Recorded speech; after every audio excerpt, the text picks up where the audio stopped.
मैं गलती से बैज से टकरा गया और अचानक किसी दूसरी दुनिया का प्रकट होना मुझे चौंका गया। जैसे ही बैज गिरा, मैं तुरंत वहीं लौट आया जहां से मैंने शुरू किया था।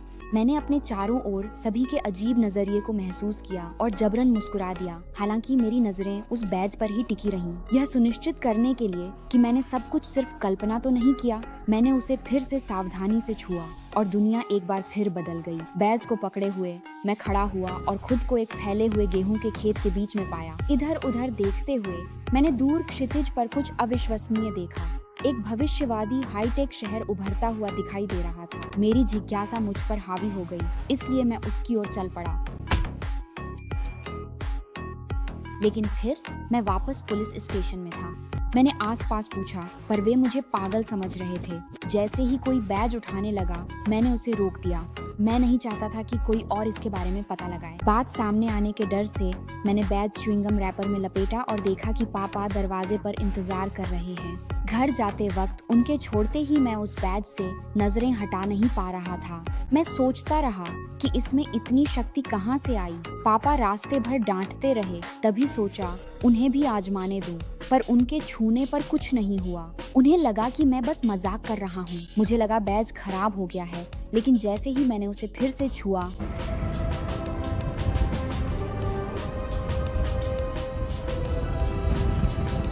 तुम हाँ नहीं कह रहे हो? बस करो। मेरे पापा ने मुझे जिस नजर से देखा जैसे मैं पूरी तरह पागल हूँ, और फिर उन्होंने बैज छीन लिया। उस रात जब मेरे पापा सो गए तो मैं चुपके से बैज ढूंढने लगा। अगली ही पल मैंने देखा कि वो सुनहरा गेहूं का खेत फिर से सामने था। मैं शहर की ओर दौड़ा, लेकिन मैं सीधे एक अदृश्य दीवार से टकरा गया। मुझे लगा कि वो मेरे पापा के कमरे की दीवार है। मैंने टटोलते हुए दरवाजा ढूंढा, उसे पार किया और फिर से शहर की ओर बढ़ने लगा।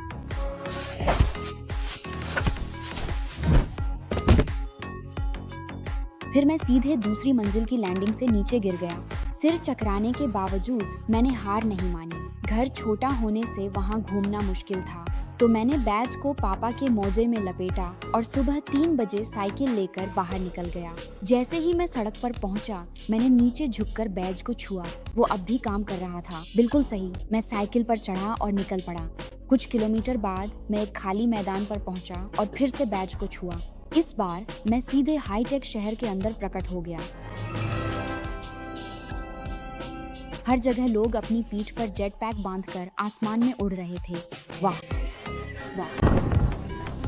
मैंने देखा कि एक उड़ने वाला वाहन नियंत्रण खो बैठा और दुर्घटनाग्रस्त हो गया, तो मैं तुरंत उसे देखने के लिए दौड़ पड़ा। क्षतिग्रस्त वाहन ने तुरंत ही अपना कुशनिंग सिस्टम अपने आप सक्रिय कर लिया। चलो बेवकूफों, हमें R&D के लिए देर हो जाएगी।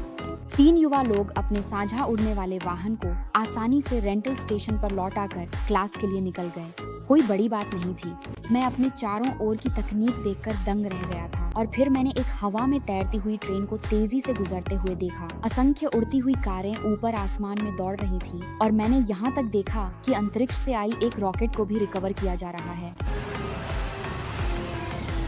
मैं टहलते लोगों के बीच दौड़ने लगा। मुझे सब अजीब लग रहा था। स्टेशन पहुंचकर देखा कि बच्चों की स्ट्रोलर भी मैग्लेव मॉडल की थी। पूछने ही वाला था कि ट्रेन में कैसे चढ़ें, तभी ट्रांजिट अटेंडेंट ने पुकारा। लोग मुझे देख सकते थे। ट्रेन चलते ही मैंने बाहर हवा में तैरता एंटी ग्रेविटी स्विमिंग पूल देखा। यहाँ की हर चीज साबित करती है कि यह पृथ्वी से सदियों आगे है। तभी अचानक बैज ने बीप की आवाज की। पीछे की तरफ एक काउंटडाउन दिखाई देने लगा।